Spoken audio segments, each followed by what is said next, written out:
Education portal पर एक बार फिर आपका हार्दिक अभिनंदन। तो हमने पिछली कक्षा में लिंग के बारे में अध्ययन किया था। यानी लिंग का अर्थ होता है चिन्ह या पहचान, या जिस शब्द से स्त्री या पुरुष जाति का बोध हो उस हम लिंग कहते हैं।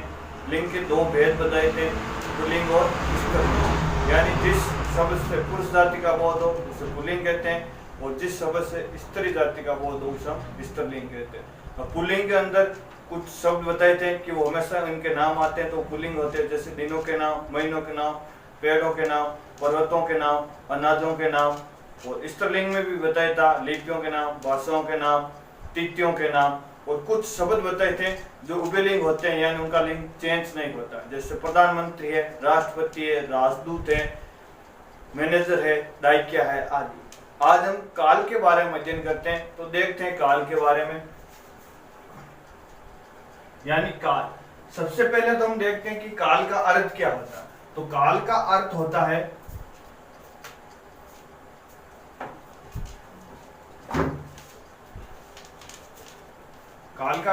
समय। और काल की परिभाषा देखते हैं, यानी क्रिया के जिस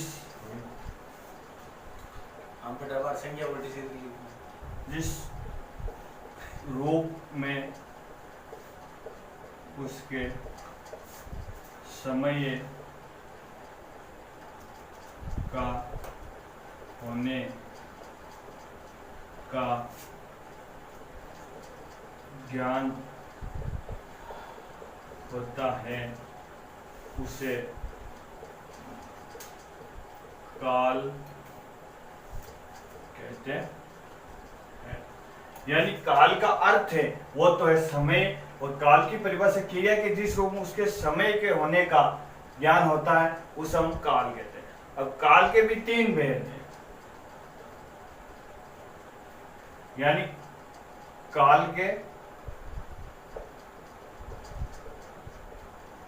तीन भेद हैं। तो देखते हैं काल के भेद कौन कौन से हैं। तीन, एक नंबर है वो है भूतकाल, दो नंबर है वो है वर्तमान काल,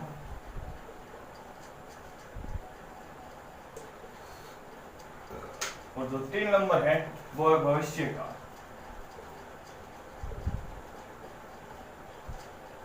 यानी काल का अर्थ होता है वो समय, और परिभाषा है कि क्रिया के जिस रूप से उसके समय होने का ज्ञान होता है उसे काल कहते हैं।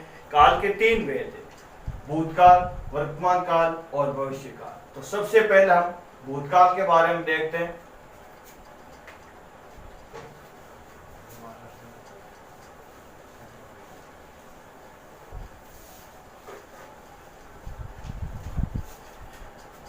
एक नंबर देखते हैं भूतकाल।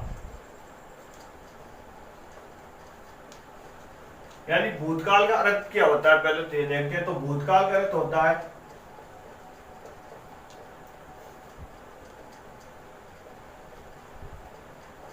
यानी बीता हुआ समय।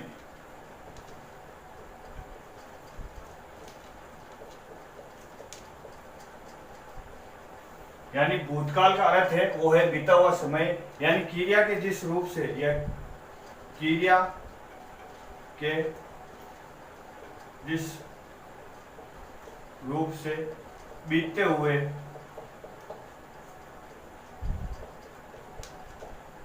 समय का ज्ञान होता है उसे भूतकाल कहते हैं। यानी भूतकाल का अर्थ है वो है बीता हुआ समय, या क्रिया के जिस रूप से बीते हुए समय का ज्ञान होता है उसे भूतकाल कहते हैं। बीते हुआ का मतलब जो कार्य हो चुका है, जैसे राम ने खाना खा लिया, देखते हैं, यानी राम ने खाना खा लिया, यानी राम ने खाना खा लिया। तो खाना खा लिया जैसे आशा घर पहुंच गई,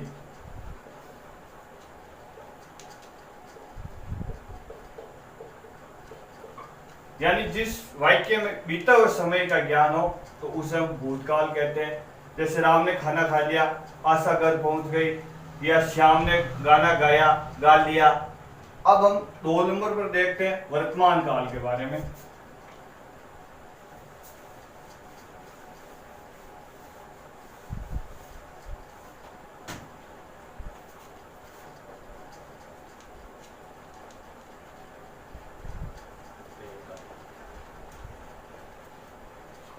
यानी वर्तमान काल का अर्थ है कि कार्य,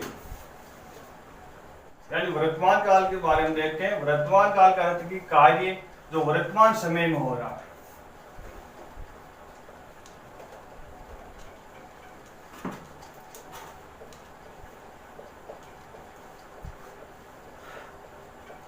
या कार्य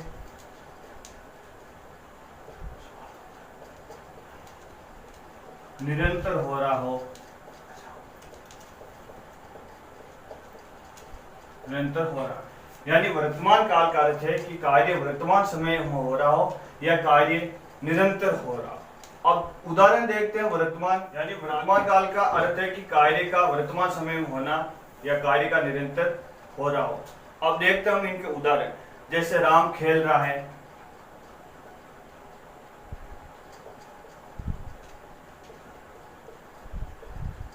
गीता गाना गा रही है,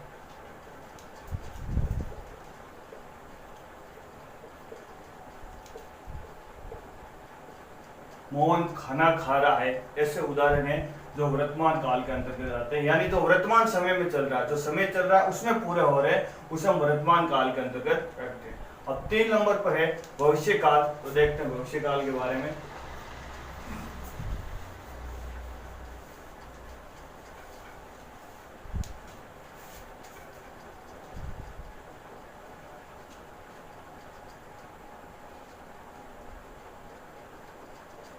भविष्य काल की परिभाषा की क्रिया के जिस रूप से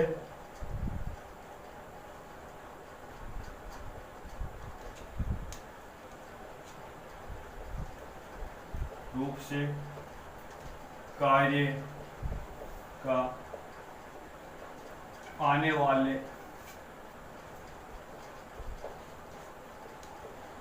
समय में पूरा होने या संपन्न होने का ज्ञान होता हो, उसे भविष्य काल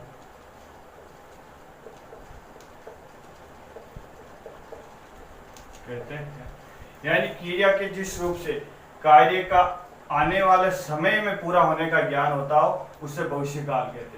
यानी जो समय आ रहा है उसमें कार्य पूरा होगा, उसे भविष्य काल कहते हैं। जैसे उदाहरण देखते हैं, यानी राम लेख लिखेगा, श्याम विदाई लिए जाएगा, मैं क्रिकेट खेलने जाऊंगा। ऐसे कई और उदाहरण हैं। यानी आने वाले जो समय में पूरे होते हैं उसे हम भविष्य काल कहते हैं। तो हमने काल के बारे में अध्ययन किया, काल की परिभाषा देखी और काल के 3 भेद देखे थे, भूतकाल का, वर्तमान काल और भविष्य काल। तो आज हमने काल के बारे में अध्ययन किया और काल के जो 3 भेद हैं उनके बारे में अध्ययन किया। तो आज की क्लास